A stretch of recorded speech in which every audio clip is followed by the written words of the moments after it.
Journalist Rajiv Upadhyay blogs में आपका स्वागत है। आज हमारे बीच में हैं डॉक्टर अव्यक्त अग्रवाल। आप नेताजी सुभाष चंद्र बोस मेडिकल कॉलेज के शिशु रोग विभाग में प्रोफेसर हैं। जो नई माँ बन रही हैं उनको पता ही नहीं रहता। उनकी जानकारी के लिए जरूरी है कि वे समझें कि माँ का दूध छोटे बच्चे के लिए, शिशु के लिए कितना हितकारी है, और वो डिब्बा बंद दूध भी दे रही हैं। तो इस पर थोड़ा सा आप कुछ बताइए। दुनिया में जितने भी जीव हैं उसमें सिर्फ इंसान है जो दूसरे जानवर का दूध पीता है जी। मतलब या फिर वो अपने कोई पेट को पिला दे, अपने डॉग को, कैट को, वो एक अलग चीज है। लेकिन प्राकृतिक रूप से सिर्फ मनुष्य जो डोमेस्टिकेट करता है एनिमल्स को और दूसरे जानवरों का दूध पीता है या डब्बे का दूध भी पीता है। देखिए, हर जीव को जो माँ का दूध है वो उसकी नीड के अनुसार प्रकृति ने बनाया लाखों लाख साल में। ओके। यहां तक भी फर्क है, इतना जादुई है कि जो जैसे 1 किलो का बच्चा पैदा हो गया, प्रीटर्म बच्चा, कि प्रीटर्म बच्चे की मदर का दूध फुलटर्म बच्चे के मदर के दूध से एंटायरली डिफरेंट होता है। अच्छा। मतलब वो प्रीटर्म बच्चे की नीड के अनुरूप प्रकृति उसको एडजस्ट कर देती है। तो जो दूध है वो बच्चे की नीड के अनुसार बायोलॉजिकली सेट है प्रकृति की ओर से, इसलिए माँ के दूध में बहुत सारे बेनिफिट्स हैं। अनफॉर्चुनेटली इंडिया में, भारत में इसको बहुत अच्छे से देखे जाने के बावजूद भी, मतलब सांस्कृतिक रूप से देखें हम तो माँ के दूध को पिलाना हमेशा से अच्छा माना गया भारत में। बावजूद इसके सिर्फ 40-50% मदर ही एक्सक्लूसिव ब्रेस्ट फीडिंग दे रही होती हैं पहले 6 महीने में। ये रेशो बहुत कम है, बहुत कम है। और एक्सक्लूसिव ब्रेस्ट फीडिंग को मैं बता दूं दर्शकों को पहले। एक्सक्लूसिव ब्रेस्ट फीडिंग का अर्थ है जन्म के बाद बच्चे के 6 महीने तक सिर्फ और सिर्फ माँ का दूध देना। कोई और दूध, शहद, कोई और दूसरी खाने की चीजें, ये सब जरा सी भी नहीं देना। ये होता है एक्सक्लूसिव ब्रेस्ट फीडिंग। तो जो एक्सक्लूसिव ब्रेस्ट फीडिंग में भारत की रैंकिंग बहुत अच्छी नहीं है। तो इसको इम्प्रूव करने की जरूरत है। इसके कई कारण हैं। वो आप पूछेंगे तो मैं कुछ एक बताऊंगा। लेकिन ये इसको इम्प्रूव करना चाहिए। ये फ्री में मिला हुआ प्राकृतिक रूप से एक वरदान है, अमृत है शिशुओं के लिए, जो कि शिशु की बुद्धिमत्ता, विकास, एलर्जीज, इम्यूनिटी सब में काम करता है। देखिए, ऐसा है कि जो माँ का दूध है वो, मैं कई बार माँ को ऐसे समझाता हूँ कि आप गाय का दूध दे रहे हो या डब्बे का दूध दे रहे हो, गाय को बायोलॉजी नहीं सॉल्व करनी, नहीं देनी, नीट नहीं देना, जेई नहीं देना, ना मैं सॉल्व करना है, ह्यूमन बेबी को करना है। तो ह्यूमन बेबी का मिल्क जो है बुद्धिमत्ता विकास में मदद करता है आपके बेबी को, तो इसलिए मदर्स मिल्क ही देना चाहिए।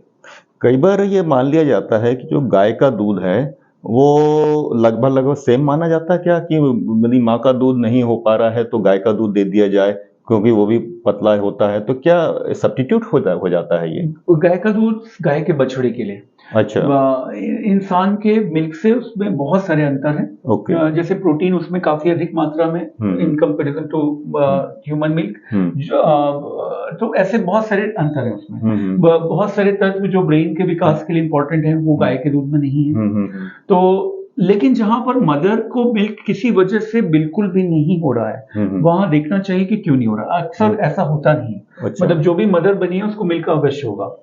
अब कोई और रीजन है कि मदर की डेथ हो गई या बच्चा गोद लिया हुआ है, तो वहां पर फिर अन्य मिल्क पर कंसिडरेशन किया जा सकता है डॉक्टर की सलाह पर। लेकिन प्राइमरीली इसको डिस्करेज करना चाहिए, सिर्फ और सिर्फ माँ का दूध देना चाहिए 6 महीने तक। आपने अभी एक बात कही कि रैंकिंग कम है, रीजंस क्या है इसकी?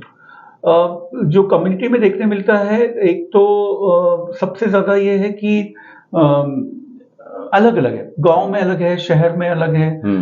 एक है जैसे कि सबसे बड़ा मिथ ये होता है कि मुझे दूध नहीं हो रहा। मतलब क्या होता है, माँ जब बनती है तो सास बोलना शुरू करेगी और लोग बोलने तुझे मिल्क इनफ नहीं हो रहा, पर्याप्त नहीं हो रहा। तो जैसे ही आप पर्याप्त मिल्क नहीं हो रहा कि मिथ के साइकिल में फंसते हो, तो आप ऊपर का दूध देना शुरू करते हो। जब ऊपर का दूध देना शुरू करते हो तो प्राकृतिक रूप से मिल्क कम होना शुरू हो जाता है। प्रकृति तब तक मिल्क बनाएगी जब तक बच्चा है और बच्चा दूध पी रहा है। यदि दूध बच्चा पीना बंद करे 7 डेज, 3 दिन के लिए भी, 3 से 7 दिन के लिए, तो दूध बहुत कम हो जाता है। तो ऊपर का दूध शुरू करना अपने आप में एक कारण है माँ को दूध कम होना शुरू होने के। अब वो क्यों ऐसा सोचने लगते हैं कि मुझे कम मिल्क हो रहा है? तो शुरू में मिल्क थिक होता है, बहुत कम आता है जब डिलीवरी के बाद, जो कोलोस्ट्रम जैसे कहा जाता है, पर वो थिक मिल्क काफी होता है।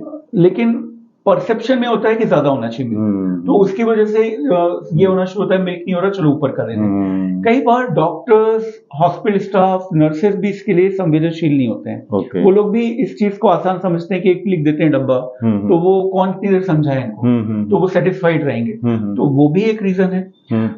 कभी कभी कुछ मिस, जैसे कि दस्त होने पर लोग माँ का दूध बंद कर देते हैं, जो कि एक पूरी तरह से भ्रांति है। माँ के दूध से आमतौर पर कोई दस्त नहीं होता है। अच्छा। तो इस तरह की कई भ्रांतियों की वजह से जो है भारत में मिल्क नहीं पिलाया जा रहा। फिर कई बार मदर की इलनेसेस का ध्यान नहीं रखना। एक बहुत बड़ा मिथ हमारी कम्युनिटी में ये है कि माँ को खाना नहीं देते डिलीवरी के बाद। अच्छा। कई गांव अभी भी ऐसे हैं, कई शहरी क्षेत्र में भी ऐसा है कि 7-7 दिन तक कुछ ढंग का कैलोरीज और प्रोटीन ही नहीं दिया जाता। वो लड्डू दिए जाते हैं, दलिया दिया जाता है बस। और जबकि डिलीवरी के बाद एक प्रॉपर संतुलित आहार देना चाहिए, जिसमें पूरा फैमिली फूड, उदाहरण के दाल चावल सब्जी रोटी फ्रूट्स मिल्क दही सबका एक इंक्लूडेड हो जी। तो एक रीजन वो भी है कि माँ को प्रॉपर न्यूट्रिशन रिकवरी नहीं हो पा रही जी, तो इससे मिल्क कम होने लगता है। अच्छा अच्छा। ये इस संदर्भ में भी अपन चर्चा करें कि एक स्ट्रेस की अपन बात करते हैं कि एक KG1 से बच्चे को स्कूल में दाखिल कर दिया। अब जो स्ट्रेस उसके KG1 से जो स्टार्ट होता है, तो वो जब तक उसका वो पढ़ाई पूरी नहीं हो जाती, स्ट्रेस का बर्डन उसके ऊपर रहता ही है। इसे कैसे कम किया जाए? जो भी हमारे भारतीय परिवार है, हमारे लिए सबसे महत्वपूर्ण है भविष्य बनना, और भविष्य का सर्वाइवल मोड में हम लोग रहते हैं हमेशा, कि सर्वाइव करना है एनी हाउ, लाइक आगे चलकर। तो उसकी वजह से बच्चा कई बार जीवन जीना भूल जाते हैं। भविष्य निर्माण जरूर करना है बच्चे का, व्यक्तित्व निर्माण भी करना है, लेकिन उसका रास्ता सिर्फ किताबों से या सिर्फ स्कूल से होकर नहीं जाता। स्कूल एक आवश्यक चीज है, लेकिन स्कूल के अतिरिक्त फिर जब वो लौट के आ रहा है घर पर, फिर कई पेरेंट्स उसको, वो अभी 7 साल 8 साल 9 साल 10 साल का है, फिर एक कोचिंग में या ट्यूशन में भेजना शुरू कर देते हैं। तो उसको खेलने का, प्रकृति से सीखने का, दूसरों से सीखने का, दूसरे दोस्तों से इंटरेक्ट करने का अवसर ही नहीं मिलता। वो पूरे टाइम थका रहता है बच्चा। फिर वो ट्यूशन से आएगा, फिर वो होमवर्क में लग जाएगा, फिर वो अगले दिन सुबह उठ के फिर वही ऑटो से या बस से जाएगा। तो यहाँ पर मैसेज में ये देना चाहूंगा मदर्स को कि करियर निर्माण के लिए अर्ली स्कूलिंग जो है ना, वो बेसिकली व्यक्तित्व निर्माण के लिए, ना कि आगे चल के डॉक्टर, इंजीनियर, IAS या बिजनेसमैन या बनने के लिए। शुरुआती स्कूलिंग का, जैसे मैं डॉक्टर हूँ, आपको क्या पता मैं 5वीं में फेल हुआ था या 4th में फेल हुआ था, या मैंने मतलब नकल करके पास हुआ था, लेकिन कोई उसका कोई महत्व नहीं है। कोई नहीं पूछेगा मुझसे कि मैं 5वीं में मैंने क्या किया जी। तो शुरुआती अर्ली एज की जो क्लासेस हैं, उसमें इतना टेंशन पढ़ाई का मत लीजिए। स्कूल जाने दीजिए, उसको सीखने दो, खेलने दो, गलतियां करने दो। जितने भी करियर निर्माण वाली क्लासेस हैं, वो 9th से अलर्ट होने की जरूरत होती है। जैसे आपको नीट है डॉक्टर बनने के लिए, या JEE है इंजीनियर बनने के लिए, या UPSC ग्रेजुएशन के बाद, इनकी प्रिपरेशन एंटायरली डिफरेंट है। शुरुआती क्लासेस का इनमें कोई खास रोल नहीं है जी। तो इसलिए इसमें प्रेशर लेना बंद करें स्कूल से। कई बार मैं एक और ट्रेंड देख रहा हूँ, बीमार होते हैं बच्चे तो भी स्कूल भेजते हैं पेरेंट्स, जो कि बहुत गलत है। हाँ। और टीचर्स को भी इसमें संवेदनशील होने की जरूरत है जी। कि बीमार बच्चों को स्कूल मत बुलाएं, उससे दूसरे बच्चे भी संक्रमित हो जाते हैं जी। और बीमार बच्चा कभी कभी सीरियस हो सकता है, वहां पर कोई उसकी इलनेस बढ़ सकती है क्योंकि उसको रेस्ट नहीं मिल रहा। तो स्कूल को लेके थोड़ा सा हमारे अप्रोच को बदलने की जरूरत है। अभी ये बहुत ही ज्यादा हो गया है कि हर हालत में स्कूल पूरे टाइम भेजना है, फिर कोचिंग भेजना है, फिर जिसका कोई खास महत्व नहीं है करियर में। राइट। डे टू डे जो प्रैक्टिस में आप अनुभव आपने कुछ ऐसा कुछ किया है कि जो पेरेंट्स आते हैं अपने बच्चों को लेके, कुछ मिथ उनके अंदर होता है, ऐसा क्या भ्रांतियां होती हैं? बहुत सारी। जैसे एक तो मैंने ये बताया कि माँ को खाना नहीं देते। हाँ। कई जगह पर शुरुआती दूध को डिस्कार्ड करने की भ्रांति होती थी, अभी कम हो गई है, लेकिन अभी भी है। अच्छा। मतलब माँ का शुरुआती दूध जो गाढ़ा सा होता है कोलेस्ट्रॉम, उसको फेंक देते हैं, जबकि उसमें सबसे ज्यादा इम्यूनिटी वाले तत्व होते हैं। अच्छा। कई जगह पर वैक्सीनेशन नहीं करवाते हैं लोग, सोचते हैं वैक्सीन से ही हो जाता है, वो हो जाता है। अच्छा अच्छा। कई जगह पर माँ के दूध के अतिरिक्त बहुत कुछ खिला पिला रहे होते हैं बच्चे को, जैसे बकरी का दूध, शहद, ये सब दे रहे होते हैं। टीथिंग सिरप्स बहुत प्रचलन में। लोग सोचते हैं कि दांत निकलने की वजह से बच्चे को दस्त होते हैं, बुखार होता है, जो कि मिथ है। दांत निकलने की वजह से बच्चे बीमार नहीं होते हैं। उस समय जब दांत निकल रहे होते हैं वही पीरियड होता है, बच्चे हर चीज मुंह में डालना सीख रहे होते हैं, कर रहे होते हैं, तो उससे इन्फेक्शन होता है। तो कई लोगों ने सोचना शुरू किया कि दांत की वजह से हो रहा है, तो उसकी वजह से बहुत सारे ऐसे प्रोडक्ट्स मार्केट में आ गए हैं जिनका न तो कोई साइंटिफिक आधार है देने का, न ही कोई मतलब वैज्ञानिक रूप से वो उनकी कोई आवश्यकता नहीं है। तो वो आप देखें तो इस तरह के ड्रॉप्स, सिरप, दांत निकलने की जो आसानी के, ये बहुत प्रचलन में होते हैं। लोग काउंटर से खरीद के ले रहे होते हैं। और मेरे पास जो प्रैक्टिस में भी आते हैं, तो क्लिनिक पर जो पेशेंट आते हैं तो वो भी यही बोल रहे होते हैं कि सर दांत निकलने की कोई दवा दे दो, जो कि ऐसी कोई दवा होती नहीं है। दांत निकलने की कोई दवा नहीं होती है। तो ऐसी बहुत सारी भ्रांतियां हैं। चोर दांत अपने जबलपुर की स्पेसिफिक भ्रांति है। कि बच्चा रो रहा होता है, दूध नहीं पी रहा होता है, तो वो समझते हैं कि एक चोर दांत करके व्हाइट कलर का एक स्पॉट होता है तालू में बच्चे के, जो एक्चुअली जिसका साइंटिफिक नेम है एब्स्टीन पर्ल। एब्स्टीन पर्ल जो होता है वो कोई इलनेस नहीं है, अपने आप खत्म हो जाता है कुछ दिन में। लेकिन वो व्हाइट जो दिखता है तालू में, तो लोग उसको दबाते हैं दांत समझ के, चोर दांत। जबकि और ये महसूस करते हैं कि चोर दांत दबा देने से बच्चा ठीक हो गया। चोर दांत, ये भ्रांति की वजह से कई बार इन्फेक्शन हो जाते हैं बच्चे को। कई बार इंजरी भी हो सकती है उसको, क्योंकि वो बिल्कुल सॉफ्ट से पार्ट में वहाँ दाई वगैरह होती है, उनसे अंगूठे से दबाते हैं वो हल्दी लगाकर। चोर दांत एक भ्रांति है। ऐसी बहुत सारी भ्रांतियां हैं, हंसली लग जाना, ऐसे कई भ्रांतियां हैं।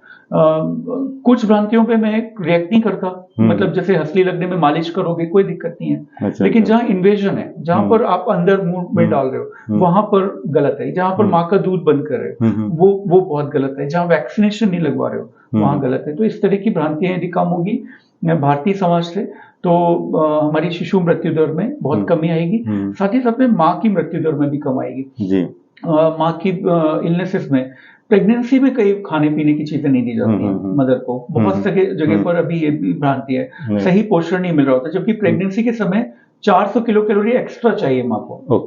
लैक्टेशन के समय लगभग 550 किलो कैलोरी एक्स्ट्रा चाहिए उसको, ज्यादा प्रोटीन चाहिए। और उल्टा हम रेस्ट्रिक्ट कर दे रहे होते हैं, तो मदर एनीमिक हो जाती है, जिससे बच्चे को भी खतरा होता है, माँ को भी होता है। तो ऐसी बहुत सारी भ्रांतियां समाज में। दर्शकों, आपको एक जानकारी भी मैं देना चाहूंगा कि डॉक्टर अव्यक्त अग्रवाल केवल एक शिशु रोग विशेषज्ञ ही नहीं, आप सोशल मीडिया पे भी काफी एक्टिव रहे हैं। आप कहानियां भी लिखते हैं और आपकी कहानियां काफी फेसबुक पे पढ़ी जाती हैं, पसंद की जाती हैं। थोड़ा सा डॉक्टर साहब आप ये बताइए कि कैसा इस तरफ रुझान हुआ, और थोड़ा मतलब आप के अंदर क्या आफ्टर 12th आपने एकदम से ये जो MBBS करने का एक इच्छा पहले से थी, कि बाद में कि हाँ हमको कहीं ना कहीं तो कुछ करना है तो ये कर लेते हैं? मैं एक्चुअली बहुत ही खूबसूरत सी जगह जो हमारे मध्य प्रदेश की, और मुझे तो लगता है बहुत अंडररेटेड हिल स्पॉट है, इसको नेशनल लेवल पर बहुत फेम होना था, पचमढ़ी। वहां पर मेरी स्कूलिंग हो रही थी 7वीं के बाद। तो मैं वहां पर, बहुत सुंदर है वो जगह, तो वहाँ हम लोग गाइडिंग किया करते थे छुट्टियों में। जब भी छुट्टी, तो संडे को चले गए तो 50 रुपए रोज टूरिस्ट को घुमाया करते थे। अच्छा। तो मुझे वो गाइडिंग करने में मजा बहुत, मतलब आप गाइड थे? हाँ, मैं गाइड था, टूरिस्ट गाइड। तो वो वहां पर गाइडिंग करते समय, और साथ में क्या था कि हिंदी मीडियम स्कूल था हमारा, तो वहां पर मैं ये निबंध है, कहानी प्रतियोगिताएं हैं, या वाद विवाद, इनमें भाग लेने से मेरे रुझान था ऑलरेडी। और मैं मेरा मेडिकल में आना पहला प्राथमिकता नहीं थी। अच्छा। लेकिन मेडिकल सिक्योर प्रोफेशन बहुत है। और साथ में मैं वहां पर एक सिविल हॉस्पिटल कैंपस में एक कमरे में था। अस्पताल का एक कमरा हमारा घर था। अच्छा। तो मैं 24 घंटे में पेशेंट बचपन से देख रहा हूँ। ओके। हाँ, तो करियर की जब बात आई, तो उस समय फैमिली की परिस्थितियां ऐसी थी कि कोई दूसरा हाई रिस्क पर करियर नहीं चुन सकते थे। और जो मैं देख रहा था, वहाँ डॉक्टर्स थी, लोग BMO होते हैं सिविल हॉस्पिटल में, इनका व्यक्तित्व, इनको बहुत बचपन से देख रहा था। जी। तो कई बार कोई जीप पलट कर आ गई, टूरिस्ट की, तो फिर मैंने वहां पर पूरी हेल्प भी कराई है। Okay. स्कूल के समय मतलब सामान लेके आ जा, ये कर वो कर, तो उस समय भी पेशेंट को देखा करते थे। जी। तो करियर इसलिए, और पढ़ाई में ठीक ठाक था, तो मेडिकल एक नेचुरल चॉइस हो जाती है। लेकिन मेरे भीतर जो वो था कि मतलब वहां मैं लिखा विखा करता था, तो पर मेडिकल में आके वो सब खत्म हो गया, क्योंकि ये बहुत मैकेनिकल फील्ड है, बहुत यांत्रिक है जी। और यहाँ पर इस मतलब कोई भी साहित्यिक या कल्चरल चीजों का इवन मजाक उड़ाया जाता है। मतलब कोई मतलब कॉलेज समय में यदि इस तरह का रुझान शो करेगा तो वो हंसी का पात्र बनेगा। अच्छा। तो मैं उस समय बिल्कुल ही मतलब इसको मैंने किसी को शो ही नहीं किया कि मैं लिखता हूँ या कुछ। फिर बहुत बाद में मैंने इसलिए कहानियां लिखी कि कहानी के माध्यम से एंटरटेनिंग बनाकर मैसेज दिया जाए। मतलब मैं डायरेक्ट बोलूंगा उसका इम्पैक्ट ज्यादा नहीं होगा। तो मेरी ज्यादातर कहानियां जो हैं वो उनमें कोई ना कोई मरीज से रिलेटेड या कोई बीमारी से रिलेटेड कोई हिडन मैसेजेस हैं। बिल्कुल। तो उसको मैं मिक्स करके आपकी हर कहानी में मैसेज है। क्योंकि मैंने पढ़ी है उसको। हर कहानी में कहीं ना कहीं एक मैसेज जाता है और लोग आपसे सवाल करते हैं उसमें। मतलब काफी इन्वॉल्व होते हैं और एक अच्छा एक प्रोसेस है लोगों को समझाने का। तो दर्शकों, आज हमारे साथ थे डॉक्टर अव्यक्त अग्रवाल जी। इनका जीवन ही एक प्रेरणा स्रोत है, जैसे इन्होंने बताया, और सभी जो माँ है उनके लिए भी एक संदेश है जो आपने दिया। आशा है आपको ये टॉक अच्छा लगा होगा। जर्नलिस्ट राजीव उपाध्याय ब्लॉग्स में फिर किसी नए मेहमान के साथ। नमस्कार। धन्यवाद राजीव जी। सभी दर्शकों को भी बहुत बहुत धन्यवाद। फॉलो कीजिए, भ्रांतियों को दूर करवाइए भारत से। Thank you. डॉक्टर साहब, आपका भी बहुत बहुत धन्यवाद। Thank you.